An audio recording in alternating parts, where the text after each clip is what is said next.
राजा जी का मन आया कि मुझे अभी करना है, वो जुड़ गए कि होंगे शंकराचार्य अपने घर के होंगे, होगा मुहूर्त। तो आप कह रहे हो बुरा वक्त आएगा तो सबका आएगा, तो भैया हमने क्या, हमने कुछ भैंस के डंडा का मारा जो हमारा भी बुरा वक्त आ जाएगा। आपने जब चुना है तो दंड तो आपको भोगना है। मैं देख रहा हूँ राजीव जी, 2014 के बाद सनातन धर्म ज्यादा खतरे में आने लगा। उससे पहले कांग्रेस का राज था, बाकी लोगों का राज था, अंग्रेजों का राज था, मुगलों का राज था, तब नहीं आया। ये सनातन धर्म किन किन चीजों पे खतरे पे आता है, एक्चुअल में सनातन धर्म का मतलब क्या है और क्यों खतरे में आ जाता है बार बार ये। अगर ये मुहूर्त उसी समय होता है जिसको आप अशुभ काल कह रहे हैं, तो इसका प्रकोप राजा को और जनता को क्या क्या झेलना पड़ता है।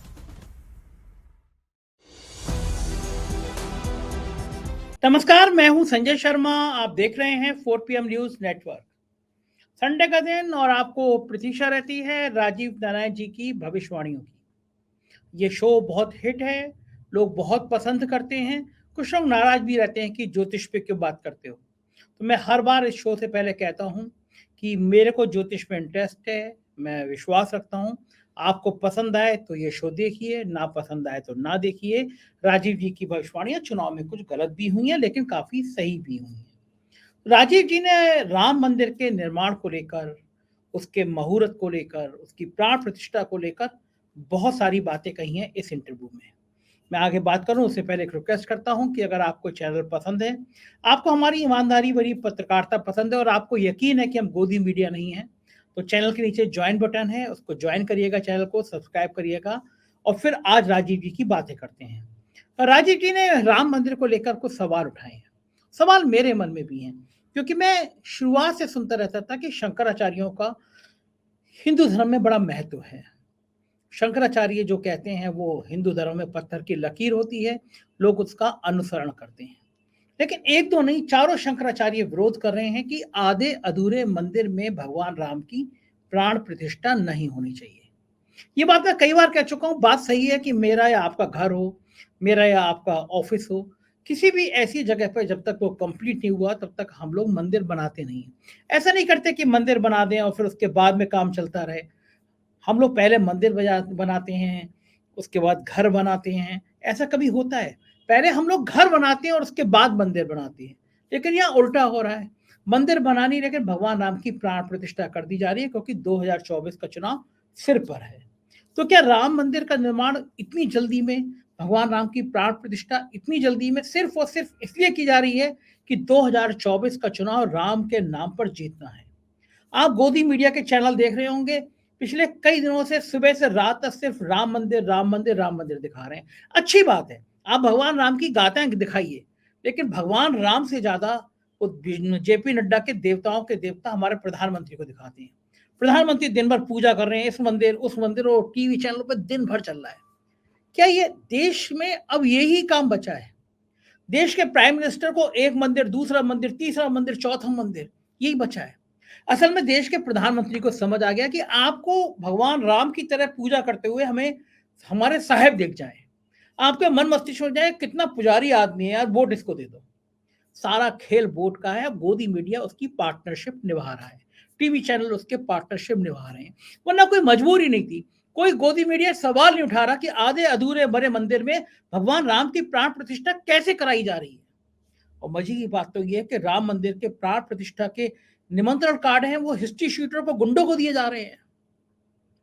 सारा काम विश्व हिंदू परिषद के सर्वे सर्वा आजकल बने हुए हैं। बल्कि मैं कहूंगा कि जो एक विश्व हिंदू परिषद के बड़े नेता चंपत राय जी, जो आजकल राम मंदिर ट्रस्ट के सर्वे सर्वा बने हुए हैं, कार्ड बांटने का जम्मा उनके हाथ में है। पिछले दिनों एक वीडियो वायरल हुआ था जिसमें वो कह रहे थे कि ये अयोध्या है, यहाँ पुजारियों का गला काट के लोग लूट के ले जाते हैं। तो मुझे लगा कि शायद इसीलिए डर के मारे वो हिस्ट्री शीटर को बुला रहे होंगे। फैजाबाद जिले का एक बहुत चर्चित हिस्ट्री शीटर है, उसको भी एक निमंत्रण कर दिया गया है भगवान राम के प्राण प्रतिष्ठा में। जेल में तो उसके वीडियो वायरल होते रहते थे। 50,000 रुपए का इनामी बदमाश है, मैंने ट्वीट किया है, आप देखिए इस ट्वीट पे। ये आदमी 50,000 रुपए का इनामी बदमाशी, महीनों जेल में रहा, उसको भी राम मंदिर की प्राण प्रतिष्ठा का कार्ड दिया गया है। ये कौन सा मंदिर बना रहे हैं जहां पे गुंडे, लफंगे, हत्यारे, ये लोग वहां पे राम मंदिर के कार्यक्रम में आएंगे, प्राण प्रतिष्ठा में आएंगे? पता नहीं ये राम मंदिर के नाम पर कौन सी घिनौनी राजनीति की जा रही है। तो राजीव जी ने आज इन सारे मुद्दों पे बात की है। मेरी रिक्वेस्ट है पूरा इंटरव्यू सुनिएगा, सनातन धर्म क्यों इतनी जल्दी खतरे में आ जाता है? हमारे देश के राष्ट्रपति हिंदू, प्रधानमंत्री हिंदू, सारे मुख्यमंत्री हिंदू, तब भी हिंदू खतरे में आ जाता है और 2014 के बाद से ज्यादा हिंदू खतरे में आने लगा है। चलते हैं राजीव जी के पास, बात सुनिएगा, पसंद आए कमेंट करिएगा, बताइएगा ये वीडियो आपको कैसा लगा, आपकी राय का इंतजार रहेगा। चैनल को ज्वाइन जरूर कीजिएगा। चलते हैं राजीव जी के पास। स्वागत है राजीव जी आपका हमारे शो 4 PM न्यूज नेटवर्क में। मैं ये समझना चाहता हूँ, अब भगवान राम के मंदिर की प्राण प्रतिष्ठा का समय आ गया, पूरी दुनिया इंतजार कर रही है, लेकिन बताया जाता है कुछ सेकंड का मुहूर्त, कुछ मिनट का मुहूर्त। ये मुहूर्त एक्चुअल में होता क्या है? क्या उतनी देर में ये काम पूरा हो जाना चाहिए, उसके बाद होने से गड़बड़ हो जाता है क्या? जरा मुहूर्त ये समझाइए। आप धर्मशास्त्र पढ़े हुए हैं, आप ज्योतिष पढ़े हुए हैं, आप सारी इनका अध्ययन किए हुए हैं, होता क्या है ये? देखिए, बहुत अच्छी बात आपने कही कि हम लोग जब अपने कोई भी उत्सव त्योहार या घर के आयोजन जब करते हैं, तो अमूमन घर के पास वाले पंडित जी के पास मुहूर्त के लिए पूछने जाते हैं, तो पंचांग के पन्ने पलट के कुछ बता देते हैं। लेकिन आज मैं आपके दर्शकों को, दुनिया के सभी लोगों को मुहूर्त की डेफिनेशन, मुहूर्त के बारे में बताना चाहता हूँ। मुहूर्त दरअसल देखिए 48 मिनट का होता है, जिसको वैदिक गणित के अनुसार 2 घटी का कहते हैं। 1 घटी 24 मिनट की होती है, 48 मिनट का मुहूर्त होता है।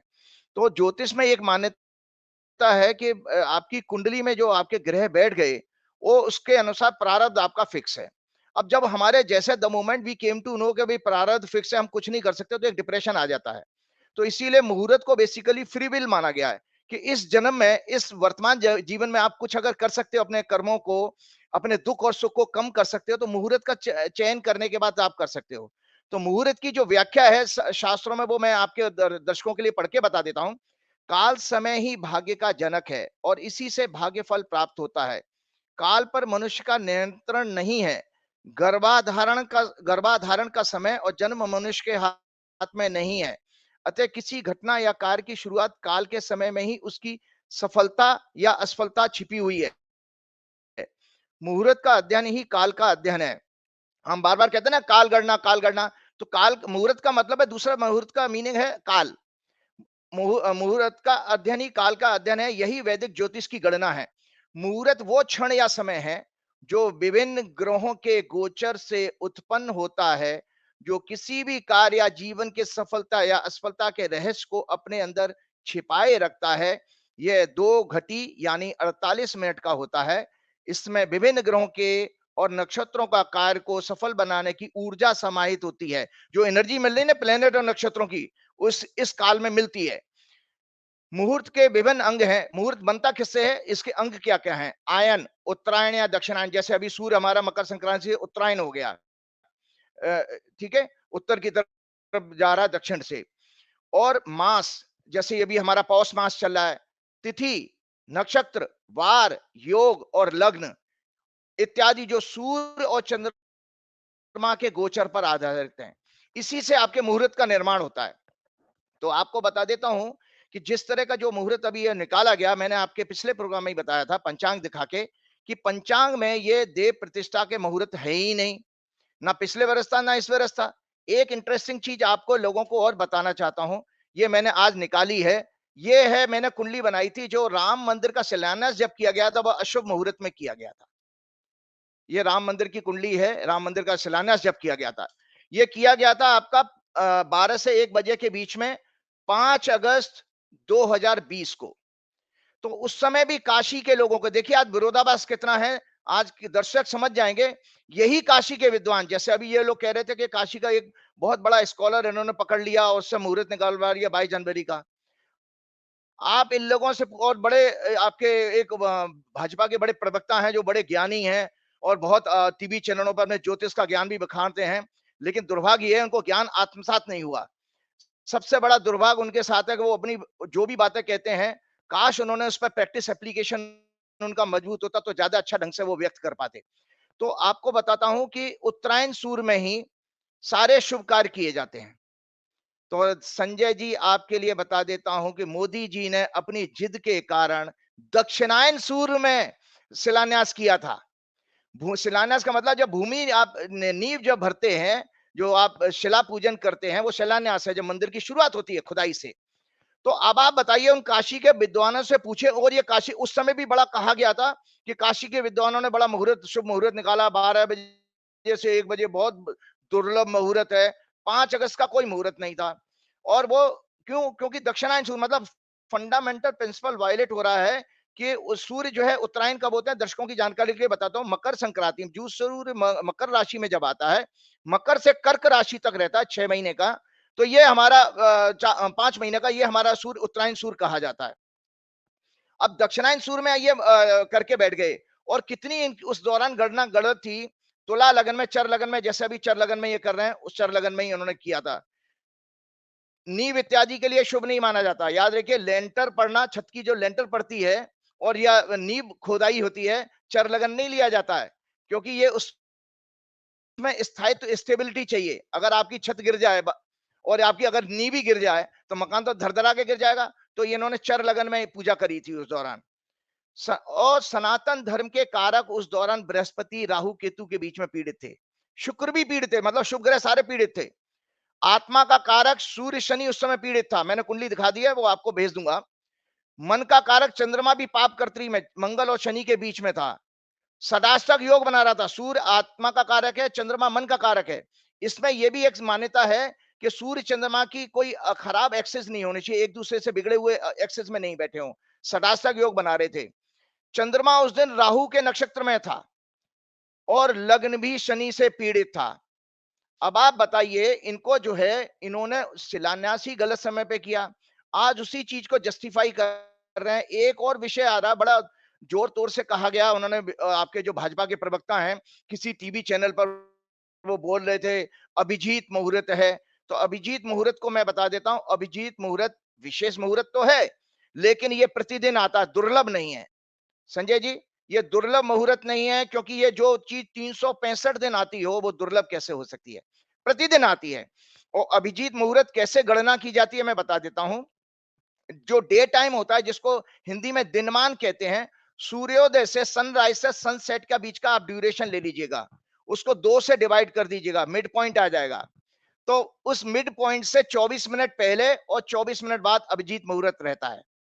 इसी तरह से मिड रात्रि में, जो रात्रिमान जिसको कहते हैं, सनसेट से अगले सूर्योदय तक की रात्रि कही जाती है, उसको 2 से भाग कर दीजिए तो मिड नाइट मिल जाएगी आपको। तो मिडनाइट में 24 मिनट पहले, 24 मिनट बाद अभिजीत मुहूर्त होता है। तो अभिजीत मुहूर्त तो रोज आ रहा है। अभिजीत मुहूर्त तो जो राहुल गांधी ने जब यात्रा प्लान की थी, वो भी अभिजीत मुहूर्त था, 14 को भी था, 15 को भी था। तो इसलिए कोई वो विशेष मुहूर्त नहीं था। लेकिन अब उस विषय पे हमें कोई जाने का कोई लाभ नहीं है। मैंने बता दिया कि जो भी कुछ है, ये सब काल के ऊपर छोड़ दीजिए, क्योंकि इसमें ऐसा शास्त्रों की मान्यता है कि दैवीय प्रकोप आते हैं, जो मनुष्य की शक्ति, ताकत और उसके अहंकार को तोड़ने के लिए आते हैं। सो आने वाले समय में हम इस चीज पे देखें। मैंने विस्तार से आपके दर्शकों को मुहूर्त का बारे में ज्ञान दिया है, और ये भी बता दिया कि ये शिलान्यास भी अच्छे समय पे नहीं हुआ था। इसीलिए देखिए, मंदिर के शुरू होते ही कितनी बड़ी कंट्रोवर्सी है कि आज इतिहास में आप विश्व के लोगों को क्या दिखाएंगे कि जो दर्ज हो गया कि आपने सबसे बड़े अपने धर्माचार्यों का अपमान किया, और उन्होंने निरंतर जिस चीज को उठाया, लेकिन आपने अपने अहंकार और अपने घमंड और जिद के कारण, क्योंकि मोदी जी की जिद है, ये करना ही इसीलिए है, तो आपने आयोजन किया, क्योंकि सत्ता में ताकत आपके पास है, मशीनरी आपके, तंत्र आपके कब्जे में है, और इसलिए वो आप कुछ भी करिए। लेकिन हम इस चीज को अब डिस्कस यहाँ पर ही, हम अपना डिस्कशन यहाँ पर रोकते हैं कि ये आने वाले समय में आप देखिएगा कि इसके क्या दुष्परिणाम राजा और प्रजा दोनों को मिलेंगे। प्रजा को इसलिए मिलेंगे कि श्रीमद् भागवत में मैंने आपको बताया था कि जिस अहंकारी राजा, बहुरूपीय राजा को, असत्य बोलने वाले के निंदा करने वाले राजा को जो जनता समर्थन करती है, वो दुख पाती है। ये शास्त्रों का है, मेरा अपना कथन नहीं है। तो ये तो जनता तो खाम में पिस जाएगी। राजा जी का मन आया कि मुझे अभी करना है, वो जुड़ गए कि होंगे शंकराचार्य अपने घर के, होंगे, होगा मुहूर्त, मुझे तो अभी करना है। तो जनता बेचारे की, मेरे जैसी जनता का क्या दोष? ना मैं उनको आने के लिए कह सकता, ना मैं उनको जाने के लिए कह सकता। ऐसे हजारों करोड़, 140 करोड़ देश की जनता कहाँ रोक लेगी मोदी जी को? और आप कह रहे हो बुरा वक्त आएगा तो सबका आएगा। तो भैया हमने क्या, हमने किस भैंस के डंडा का मारा जो हमारा भी बुरा वक्त आ जाएगा?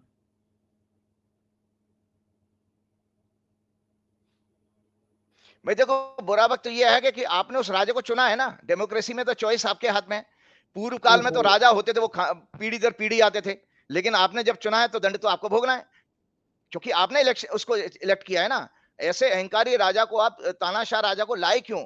तो लाए हो तो भुगतो। वो उसकी लाइनें थी ना शेर की, में पूरा याद नहीं है कि जब चुना है तुमने उसको कत्ल का हुनर देखकर, फिर क्यों रोते हो लाशों का शहर देखकर। मुझे इससे मैच नहीं कर रहा, लेकिन मुझे याद आ रही है वो। अच्छा, एक बात और बताइए। एक बड़ी बहस चल रही है कि अगर जरा सी कोई बात होती है तो सनातन धर्म खतरे में आ गया, किसी ने कुछ कह दिया तो सनातन धर्म खत्म में आ गया।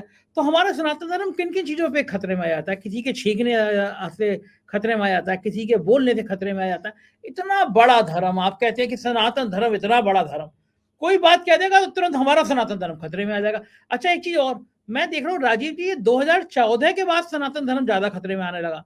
उससे पहले कांग्रेस का राज था, बाकी लोगों का राज था, अंग्रेजों का राज था, मुगलों का राज था, तब नहीं आया। अब राष्ट्रपति हिंदू, प्रधानमंत्री हिंदू, सारे राज्यपाल एक को छोड़ के सारे हिंदू, तीनों सेना के सेनाध्यक्ष हिंदू, सुप्रीम कोर्ट का सुप्रीम जस्टिस हिंदू, तब भी हिंदू धर्म खतरे में आ जाता है। ये सनातन धर्म किन किन चीजों पे खतरे पे आता है? एक्चुअल में सनातन धर्म का मतलब क्या है और क्यों खतरे में आ जाता है बार बार ये? देखिए, पहले तो दर्शकों को, आप लोगों को थोड़ी सी एक और जानकारी देता हूं कि परमात्मा हनुमान जी की कृपा से मुझे वेद अध्ययन करने का भी मौका मिला।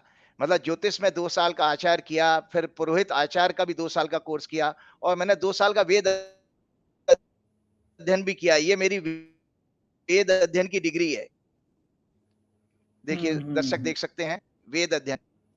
तो इसमें हम्म। कौन, ये किताब है, ये किताब है, दिल्ली यूनिवर्सिटी में चलती है एमए में, जब वेद का जो कोर्स करते हैं उसमें।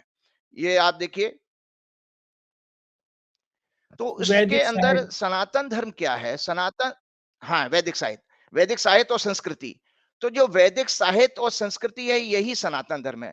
वेद क्या है, मैं थोड़ा सा आज आपको, ज्ञान की बात है तो दर्शकों को नॉलेज के लिए आपका प्लेटफॉर्म मुझे मिला है, तो मुझे सौभाग्य है कि मुझे दर्शकों के साथ आज ये जानकारी शेयर करने में अच्छा लग रहा है।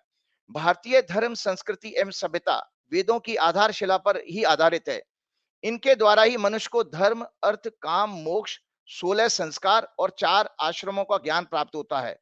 मतलब जो आपका जो धर्म है, सनातन धर्म है, उसका आधार क्या है कि मनुष्य के लिए जो कंडक्ट है। एक और बहुत अच्छी चीज है, आपको बताता हूं, एक वेद का वाक्य है, जन्मना जन्मना जायते शूद्र संस्काराद द्विज उच्चते। मतलब वो ये कहते हैं कि जन्म से हम सभी शूद्र हैं। संस्कारों का, जब हम बच्चे जब जन्म जन्म से पैदा होते हैं तो शूद्र ही हैं। शूद्र का मतलब है आप अशुद्ध हैं, लेकिन जब आप संस्कारों का पालन करते हैं तभी आपके अंदर, धर्म के पालन से चित्त की शुद्धि होती है। बिना चित्त की शुद्धि के ईश्वर की ओर ले जाने वाले कर्म, ध्यान, ज्ञान, भक्ति का योग हम प्राप्त नहीं कर सकते। संस्कृति शब्द का उद्गम संस्कार से ही हुआ है। संस्कार वह क्रिया है जिससे मनुष्य अपने दोष दूर करके शुद्ध साधक बन सकता है। तो 16 संस्कार हैं, और 16 संस्कार को जल्दी से मैं आपको बता देता हूं, आपने कभी अपने घर में भी किए होंगे। जन्म से पहले के संस्कार हैं गर्भाधान, पुंसवन प्रिवेंटिंग एबॉर्शन, एबॉर्शन रोकने के लिए है पुंसवन, जो 3 महीने पे किया जाता है। सीमांतोनयन, जब बच्चे का ब्रेन डेवलप हो रहा होता है तो 6 महीने पे सीमांतोनयन संस्कार किया जाता है। तो 3 गर्भाधान, कंसेप्शन। पूर्व काल में आपके बच्चे पैदा करने की जब प्लानिंग होती थी तब भी ज्योतिषियों से मुहूर्त निकलवाया जाता था, क्योंकि आपको अपना संस्कारी बालक या संतान चाहिए, तो उसमें ज्योतिषियों के पास जाके मुहूर्त निकलवाता है। अब आजकल तो रखते नहीं है। तो गर्भाधान, पुंसवन, सीमांतों ने ये जन्म से पहले के हैं। फिर उसके बाद जब आप बच्चे होते हो, युवा होते हो, तो आपके पास में जात कर्म, जन्म के तुरंत बाद जो नाल काटने का संस्कार होता है ना, वो पिता के और पिता के द्वारा बच्चे का मुंह देखना, ये भी आपका संस्कार है। नामकरण संस्कार, आप नाम रखते हो बच्चे का। निष्क्रमण, फर्स्ट कमिंग ऑफ चाइल्ड, जो बच्चा आप बाहर लेकर के आते हो, घर में घुमाते हो, उसको सब लोगों को मुंह दिखाते हो, वो हो गया। अन्नप्राशन, चूड़ाकर्म, कर्णभेद, और उसके बाद आपके युवावस्था में विद्यारंभ, उपनयन, वेदारंभ, केशांत, संवर्तन, और मैरिज, और आपका क्रीमेशन। तो मैरिज का संस्कार 15वां संस्कार सीक्वेंस में आता है। मैं पिछले प्रोग्राम में गलती से 13वां बोल गया था, वो 15वां संस्कार है। तो ये संस्कार हैं, और आपके 4 आश्रम कहे गए हिंदू धर्म में।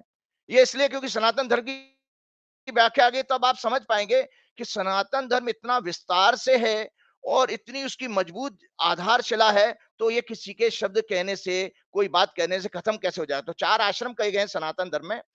ब्रह्मचर्य, इसमें परमार्थ व्यवहार का परिचय कराकर जन्म लेने का उद्देश्य उसकी मूल प्रकृति का परिचय कराया जाता है। गृहस्थाश्रम, all types of relationship, duties and social living. वानप्रस्थ आश्रम, प्रैक्टिस ऑफ त्याग, वैराग, सेवा और तप। आत्म तत्व और ईश्वर तत्व को पाने का प्रयास किया जाता है। वानप्रस्थ जो 50 साल से 100 साल को 25-25 4 हिस्से कर दीजिएगा, तो 25 वर्ष का ब्रह्मचर्य, 0 से 25, 25 से 50 तक गृहस्थाश्रम, 50 से 75 वानप्रस्थ आश्रम, जहां डिटैचमेंट प्रैक्टिस किया जाता है, और संन्यास आश्रम, निवृत्ति कराना।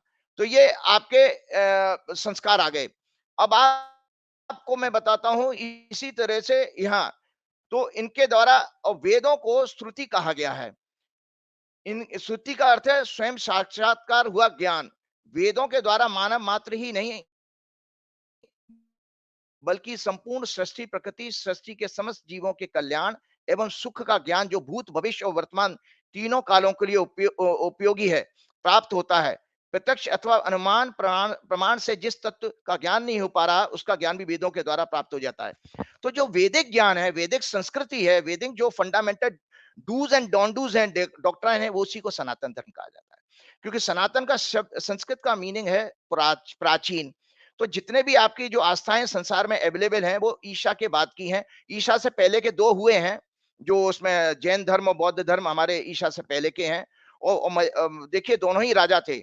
गौतम बुद्ध भी राजा थे, और जो क्या नाम है आपके जो भगवान वृषभ जो हुए, वो भगवान राम के कुल में पैदा होते हैं, जिन्होंने जैन धर्म आगे बढ़ाया। जैन धर्म की फिलॉसफी दी है आपको, परोपकार, सत्य, अहिंसा का पालन करना, ये जैन धर्म की फंडामेंटल्स हैं। ये भगवान राम के वंश में पैदा हुए हैं, एक क्या नाम है महाराज वृषभ। तो सनातन धर्म में आपको बताता हूं, सृष्टि के आरंभ में परमात्मा ने 4 ऋषियों को उनके अंतःकरण में जो ज्ञान दिया, वो 4 वेद हैं।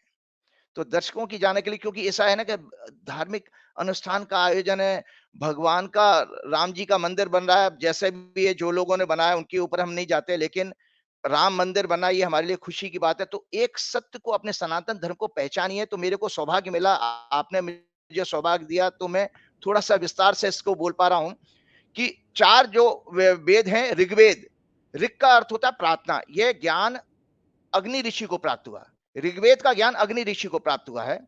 इसमें स्तुति और ज्ञान है, इसमें देवताओं की प्रार्थना, स्तुतियां, देवलोक में उनकी स्थिति का वर्णन है। इसमें 1028 मंत्र है ऋग्वेद में। इसका उपवेद आयुर्वेद है। जो आयुर्वेद जो आता है, वो ऋग्वेद का उपवेद है। इसी तरह यजुर्वेद, इसका यजुष का मंत्र होता है, मतलब होता है यज्ञ। तो जितने भी आपके कर्मकांड हैं, जो भी आपके कर्मकांड यज्ञ वगैरह के हैं, उसकी क्या आपका हवन कुंड का साइज होना चाहिए, कितनी सामग्री होनी चाहिए, नाना प्रकार के विषय जो भी हैं यज्ञ के, वो आपका यजुर्वेद में है। और ये ज्ञान वायु ऋषि को प्राप्त हुआ है। और इसमें 1975 मंत्र हैं, 1905। बताइए राजीव जी, ये तो इसकी आपने 2 सब शाखाएं हैं, कृष्ण यजुर्वेद और शुक्ल यजुर्वेद।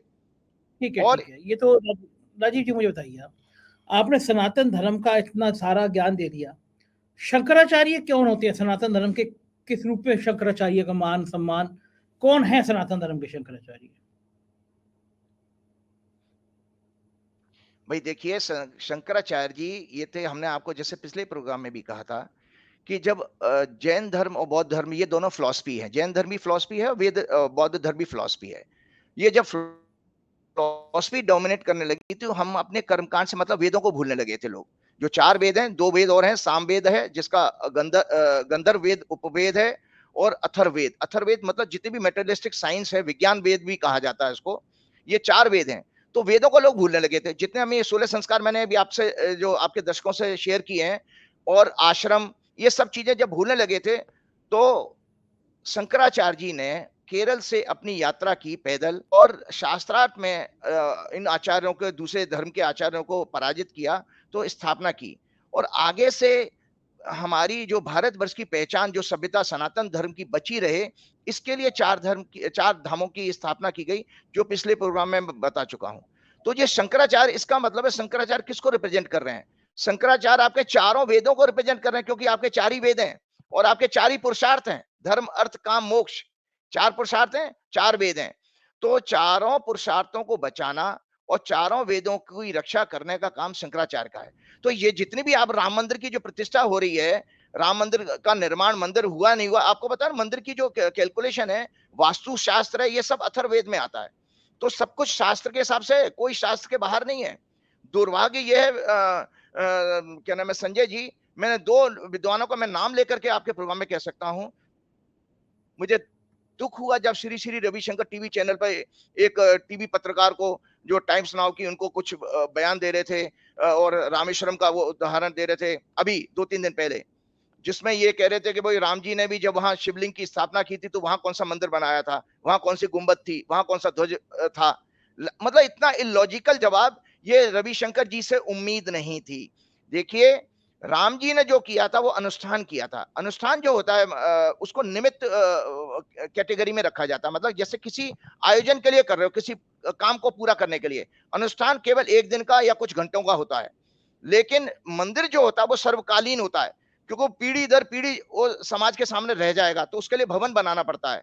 जैसे आप अपना मकान जब बनाते हैं हम लोग, तो हम अपने बेटे के लिए बनाएंगे, उसमें पोते भी रहेंगे, हमारी यही सबकी इच्छा होती है। तो इसीलिए राम जी ने वहां मंदिर नहीं बनाया था, राम जी ने अनुष्ठान किया था। रविशंकर जी करेक्ट करें और उन शास्त्रों को पढ़ें। रविशंकर जी से प्रार्थना करूंगा कि वो ज्योतिष पढ़ें, वास्तुशास्त्र पढ़ें और वेदों को पढ़ें, तब तो पता लगेगा। वो अरे फिलॉसफी पे रविशंकर, तो बोल रहे हैं, अरे उन्होंने बहुत सारा अपना राजीव, आश्रम, राजीव बहुत सारी फॉलोइंग्स राजीव उनकी है। राजीव जी, राजीव जी, रविशंकर जी को रामदेव की तरह अपना माल बेचना है, आपकी तरह धर्म की बात नहीं करनी है। ये वो लोग हैं जिन्हें अपना माल बेचना होता है। तो माल बेचना है तो सरकार की ऐसी चमचागिरी की जाती है, आप समझते नहीं है। तो रविशंकर तो ऐसी स्थिति कान करेंगे, आप उनको धर्म से जोड़ रहे हैं। अच्छा, दूसरे महाराज आपके जो मुख्यमंत्री हैं, वो महाराज जो अपने गेरुआ कपड़े पहने रहते हैं, वो भी दो टीवी की बालाओं के सामने बैठे थे, आज तक की दो और वो वहां पर कह रहे थे, जब उनसे पूछा गया कि भाई शंकराचार्य जी नहीं आ रहे हैं तो आपका क्या कहना है, तो उन्होंने कहा नहीं आना चाहिए, लेकिन सुनी सुनाई बातों पर उनको ऐसा रिएक्शन नहीं देना चाहिए था। मुझे दुर्भाग्य होता है, एक मठ का स्वामी होते हुए वो कह रहे हैं सुनी सुनाई बातों। जितना देखिए, मैंने विस्तार से आपको वेदों के बारे में बता दिया, कर्म का, और आपको संस्कारों के बारे में बता दिया। शंकराचार्य जी तो उसी का पालन कर रहे हैं, तो वो सुनी सुनाई बातें कहां से हो गई। उनको भी चाहिए कि वो मेरे से शास्त्रार्थ करें। मुख्यमंत्री तो बन गए, लेकिन जीवन में एक बार मेरे से शास्त्रार्थ करें, खुला चैलेंज है आप योगी रविशंकर जी को आदित्यनाथ भी को, और उन योगी आदित्यनाथ जी को आदित्यनाथ भी, को कि ज्यादा वो ज्यादा शास्त्रार्थ खुला, करें, जाने के मंदिर निर्माण की। योगी आदित्यनाथ तो खुला चैलेंज देंगे तो 2-4 जगह एफआईआर दर्ज हो जाएगी आपके खिलाफ। नहीं, एफआईआर दर्ज होने की वो तो वो उनका पाप कर्म होगा, क्योंकि मैं तो आपको ज्ञान की बात कर रहा हूं। आप किसी मठ के स्वामी हैं, तो आपको तो कम से कम शंकराचार्यों को अपमान नहीं करना चाहिए था। और वो मजे की बात है, किसी ने एक वीडियो शेयर की थी, पुरानी वीडियो उनकी बहुत वायरल हो गई है, जिसमें वो खुद किसी आयोजन में कह रहे हैं कि गर्भगृह में जाने का अधिकार केवल और केवल शंकराचार्यों का है। उनकी खुद की वीडियो, उनके खुद के कथन, तो उससे वो बैक ट्रैक कैसे कर रहे हैं? या तो उनको भैया सत्ता की ऊपर, जो उनकी जो सत्ता बेसिकली माया मानी गई है, और वो मायाग्रस्त हो गए हैं, इसलिए उनका आध्यात्म कमजोर हो चुका है। बिल्कुल ठीक कह रहे हैं राजीव जी, बहुत बढ़िया जानकारी दी आपने। एक मेरी तरफ से एक आखिरी सवाल ये कि अगर ये मुहूर्त उसी समय होता है जिसको आप अशुभ काल कह रहे हैं, तो इसका प्रकोप राजा को और जनता को क्या क्या झेलना पड़ता है? देखिए, मैं आपको बता रहा हूं कि एक और भी चीज है कि पंचांगों में ये कहा गया है कि अगर मुहूर्त ना मिले देव प्रतिष्ठा का, जैसे मैंने आपने पंचांग की रेफरेंस दी आपको, तो उसमें उनके जन्मदिन को चुना जा सकता है। ये शास्त्रों में है, पुस्तक में। तो ये राम मंदिर का अगर निर्माण या जो भी कार्यक्रम अभी कर रहे हैं प्राण प्रतिष्ठा का, ये अगर रामनवमी के दिन करते, क्योंकि वो शास्त्रों में लिखा हुआ है कि रामनवमी, भगवान राम का जन्म उस दिन किया जा सकता था। एक चीज और विषय में एक कुंडली दिखाता हूं बार बार कि ये हट धर्मिता इतनी क्यों है। वो भाजपा की कुंडली में बेसिकली अधर्म का योग बहुत है। ये भाजपा की कुंडली है और दुर्भाग्य आपको भाजपा की कुंडली है। और आप ये देखिए, ये दशा दिखा रहा हूं यहाँ नीचे। इसी तरह से भारत की कुंडली भी मैंने आज दिखा रहा हूं आपके। ये भारत की कुंडली है। ये भारत की कुंडली में नीचे की दशा है, दर्शक सारे देख लें। ये भारत की कुंडली है और ये जब आयोजन हो रहा है तो देखिए बीजेपी की कुंडली में जो दशा है, चंद्रमा में शनि, शनि में गुरु, गुरु में सूर्य, सूर्य में राहु। और इंटरेस्टिंग पार्ट ये है कि भारत की कुंडली में भी चंद्रमा में शुक्र, शुक्र में मंगल, मंगल में शनि और राहु की प्राण दशा है 22 जनवरी को। मतलब इंटरेस्टिंग पार्ट बता रहा हूं कि 22 जनवरी को कैसा परमात्मा ने एक खेल खेला है कि भाजपा की कुंडली में भी प्राण दशा, मतलब जिस दिन कोई ग्रह आपका एक्टिव है उस पर्टिकुलर डे पर 22 जनवरी को राहु है भाजपा की कुंडली में भी और भारतवर्ष की कुंडली में भी। और आपको बताऊं तो राहु का मतलब है छल कपट और मेलाफाइड इंटेंशन। तो इसका अर्थ यह हुआ कि भारत की कुंडली में शासक ने मेलाफाइड इंटेंशन से यह पूजा रखी है। उसका उसका उद्देश्य जो है शुद्ध भक्ति का कभी भी नहीं रहा होगा। इसमें शुद्ध भक्ति का ना होने के कारण इसमें आपको वो आध्यात्मिक शक्ति प्राप्त नहीं होगी इस आयोजन से, जिसका कि वर्णन मैंने गीता में बार बार कहा कि गीता में भगवान ने कहा है कि जो पूजा पाठ मान सम्मान और पाखंड के द्वारा की जाती है उसका जो है पुण्य कभी भी नहीं मिलता। तो वो इनको कभी नहीं मिलने वाला है। और आपको बताएं जो आपने बात कही थी देवीय प्रकोप की, तो देवीय प्रकोप को मैं बार बार कहता हूं कि देवीय प्रकोप वो प्रकोप होते हैं जिसपे मनुष्य का कोई प्रकृति जिसको दंड देती है। प्रकृति कैसा दंड देती है? भूकंप आना, लैंडस्लाइड हो जाना, बाढ़ आना, दुर्घटनाएं होना, महामारी फैल जाना, इवन राजा की मृत्यु, राजा का पद चला जाना, ये सब विषय प्राकृतिक प्रकोप में माने गए हैं जिसको कि एक आम आदमी कुछ नहीं कर सकता इसमें। तो इस तरह के प्रकोप आना स्वाभाविक है। तो मैं आपको एक दो चीजें और आपको जाते जाते भक्तों को आपके लोग बताना चाहता हूं कि हाँ एक और चीज है, राम जी की जो रामचरितमानस है ये, और रामचरितमानस का मतलब क्या है? राम का चरित मानस मतलब मनुष्य के लिए। तो उसमें भी राम जी ने भी अपने देखिए इसमें आपको कहा, जब उनसे पूछा गया उत्तरकांड में तुलसीदास जी ने ये कहा, तुलसीदास जी लिखते हैं कि उन राम जी से प्रश्न पूछा गया था जब वो दरबार ले रहे थे, संत और असंत के भेद अलग अलग करके मुझको समझाइए। राम जी कहते हैं संत और संतों की करनी ऐसी है जो कुल्हाड़ी और चंदन का आचरण होता है। हे भाई सुनो, कुल्हाड़ी चंदन को काटती है क्योंकि उसका स्वभाव या काम ही वृक्षों को काटना है, किंतु चंदन अपना गुण देकर उसे सुगंध से सुवासित कर देता है। तो राम जी लिखते हैं संतों के बारे में, राम जी कहते हैं संत विषयों में लंपट नहीं होते, मतलब आप विषय भोगी नहीं होते, हमारे मोदी जी की तरह से भोगी हैं जो कई ड्रेसें बदल लेते हैं, जगह जगह मंदिर जा रहे हैं, भोग विलासा दिखा रहे हैं, उनको कोई काम ही नहीं रह गया राजा का। शील और सद्गुणों को की खान होते हैं संत, उन्हें पराया दुख देखकर दुख और सुख देखकर सुख होता है। हमारे मोदी जी को दूसरों को जेल में डाल के सुख मिलता है। महुआ मित्रा का भी मकान छीन लिया उन्होंने, संजय सिंह भी जेल में चले गए, आप देख ही रहे हैं जो हो रहा है, और सारे चोर इकट्ठे कर लिए मोदी जी के ने। वे समता रखते हैं, उनके मन में कोई शत्रु नहीं होता, वे मद से रहे तो वैराग्यवान होते हैं तथा लोभ क्रोध हर्ष और भय का त्याग किए होते हैं। ये संत की व्याख्या करी है। उनका चित्त बड़ा कोमल होता है, वे दोनों पर दया रखते हैं, मन वचन और कर्म से निष्कपट भक्ति करते हैं, सबको सम्मान देते हैं पर स्वयं मान रहित होते हैं। हे भरत, वे प्राणी मेरे प्राणों के प्राण समान है, भरत को कहते हैं। अब उसके बाद असंतों का स्वभाव सुनो, भगवान कहते हैं कभी भूल कर भी उनकी संगति नहीं करना। हमारे मोदी जी के अंदर, हमने पिछले प्रोग्राम में कहा, धर्म के एक भी लक्षण नहीं है। क्योंकि जो आदमी बुलडोजर चलवा रहा हो, जो आदमी महिलाओं के दुराचार पर कोई ना बोलता हो, ऐसे लोगों को, ऐसे नेताओं को हम देख रहे हैं, तो ये किस कैटेगरी में है अपने आप जनता डिसाइड करेगी। ठीक बात है, बिल्कुल ठीक बात है। करके उनकी संगति नहीं करनी चाहिए, उनका संग सदा दुख देने वाला था। दुष्टों के हृदय में बहुत अधिक संताप रहता है, वे पराई संपत्ति देखकर सदा जलते रहते हैं, वे जहां कहीं भी दूसरों की निंदा सुनते हैं वहां ऐसे हर्षित होते हैं मानो रास्ते में पड़ी उनको खजाना मिल गया हो। वे काम क्रोध मद और लोभ के कारण तथा निर्दयी कपटी कुटिल और पापों के घर होते हैं। वे बिना कारण ही सब किसी से बैर करते हैं, जो भलाई करता है उसके साथ भी बुराई करते हैं। अगर आपके योगी आदित्यनाथ मेरे ऊपर एफआईआर कर देंगे तो भाई मैं तो कोई उनके लिए बुराई तो कर नहीं रहा हूं, मैं तो ज्ञान दे रहा हूं। वो बिल्कुल सही है। ज्ञान जो धर्म के मताधीश थे तो उनको काम करना चाहिए था। आपको बताओ रामचरितमानस क्या है? ये जो काव्य है ना, आदर्श गृहस्थ जीवन, राजधर्म, पारिवारिक जीवन, आदर्श पतिव्रत धर्म, आदर्श भ्रातृ धर्म के साथ सर्वोच्च भक्ति ज्ञान त्याग वैराग तथा सदाचार की शिक्षा देने वाला है। जिसका ज्ञान वर्तमान और भविष्य के लिए अत्यंत उपयोगी है। तो इसीलिए आज जो दर्शक क्या करेंगे आपके, राम मंदिर की पूजा तो हो जाएगी, आम आदमी का सबसे बड़ा सुंदर वह है कि आप अपने चरित्र को जानें तो उत्तरकांड का पाठ जरूर करें। बिल्कुल ठीक है सब राजीव जी, आखिर में मैं आप आपको सुना बता, दीजिए, जय हनुमान हाँ, सुना तो दीजिए आप। इसलिए जो सब, हाँ, ये है कि भाई राम जी का इससे सुंदर मंत्र प्रार्थना नहीं हो सकती कोई।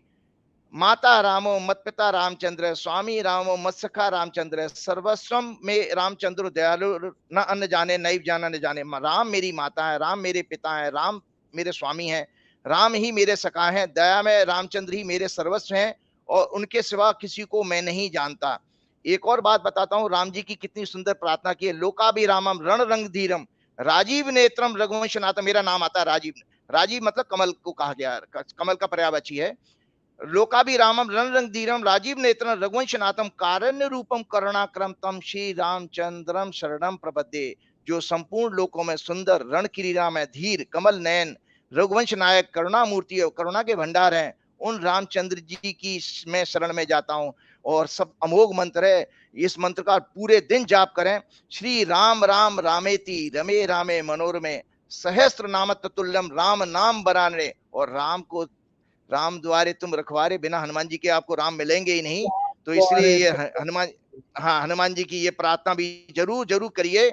सब सुख लहे तुम्हारी सरना, तुम तुम रक्षक रक्षक काहू को काहू डरमा। को डरना, हाँ, आपन तेज आपकी शरण समारो में आए हुए, हाँ, आपन तेज समारो आप ही तीनों लोग भांगते कांपे।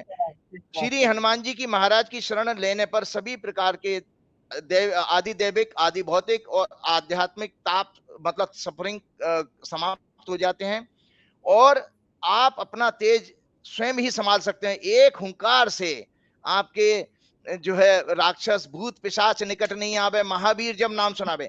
तो हनुमान जी की भक्ति कीजिए, हनुमान चालीसा का पाठ करिए, राम जी की स्तुति गाइए और आप सब लोगों को जैसा भी है राम मंदिर के निर्माण के ऊपर राम जी का आशीर्वाद सबको मिले, ऐसा मैं हनुमान जी से प्रार्थना करता हूँ। धन्यवाद। बहुत बहुत जय श्री शुक्रिया, राम, थैंक जय यू राजीव हनुमान। जी। तो ये थे राजीव नारायण जी और आपने इनकी सारी बातें सुनी। मुझको यकीन है कि आप भी इस बात से सहमत होंगे कि भगवान राम के मंदिर को जिस ईमानदारी के साथ, जिस पाकीज़ा मन के साथ, जिस पवित्रता के साथ किया जाना चाहिए था, वो नहीं किया जा रहा। राम मंदिर के कार्यक्रम में नौटंकी नाटक ज़्यादा हो रहा है और मेरे राम को तो शायद ये पसंद नहीं होगा। राम नहीं सत्ता के फेरों में, राम मिलेंगे शबरी के झूठे बेरों में। आपकी राय का इंतजार रहेगा। बहुत बहुत शुक्रिया, थैंक यू।